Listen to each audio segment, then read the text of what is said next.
1 miliar tahun dari sekarang, planet kita tidak akan mampu lagi menyokong sebagian besar kehidupan di bumi karena level oksigen di atmosfer yang merosot tajam, menurut sebuah studi yang dipublikasikan di Nature Geoscience.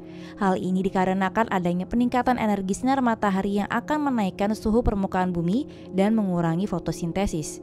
Proses tersebut akan mengarah pada deoksigenisasi. Saat itu terjadi, bumi akan mengalami kondisi rumah kaca lembab di mana air akan bocor dari atmosfer bumi. Saat itu terjadi, bumi akan mengalami kondisi rumah kaca lembab di mana air akan bocor dari atmosfer bumi.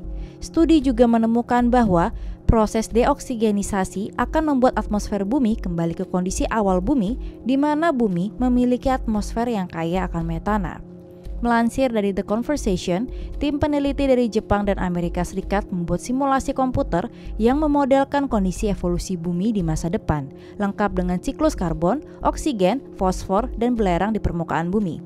Mereka memodelkan dua skenario teoretis, planet mirip bumi dengan biosfer aktif dan planet tanpa biosfer aktif.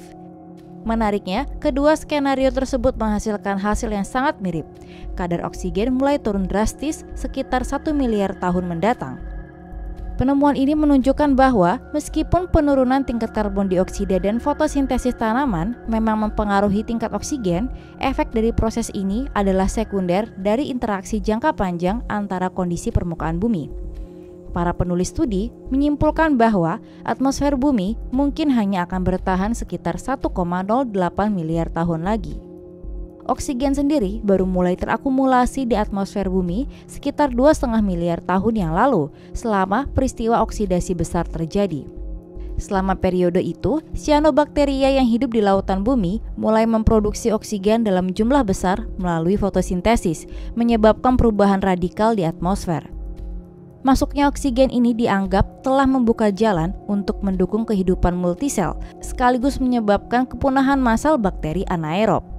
Tentunya tanpa adanya oksigen di bumi, pasti menandai akhir dari kemampuan bumi menyokong kehidupan makhluk yang bernafas secara aerobik. Meskipun detailnya masih diperdebatkan dan faktor lingkungan lain juga berperan, para ilmuwan sudah lama mencatat bahwa evolusi dan radiasi kehidupan kompleks di bumi tampaknya terkait dengan periode kelimpahan oksigen relatif. Penulis studi memperkirakan bahwa total masa hidup bumi yang dapat dihuni sebelum akhirnya kehilangan air permukaannya adalah sekitar 7,2 miliar tahun. Tetapi mereka juga menghitung bahwa atmosfer kaya oksigen mungkin hanya ada sekitar 20% hingga 30% dari periode itu.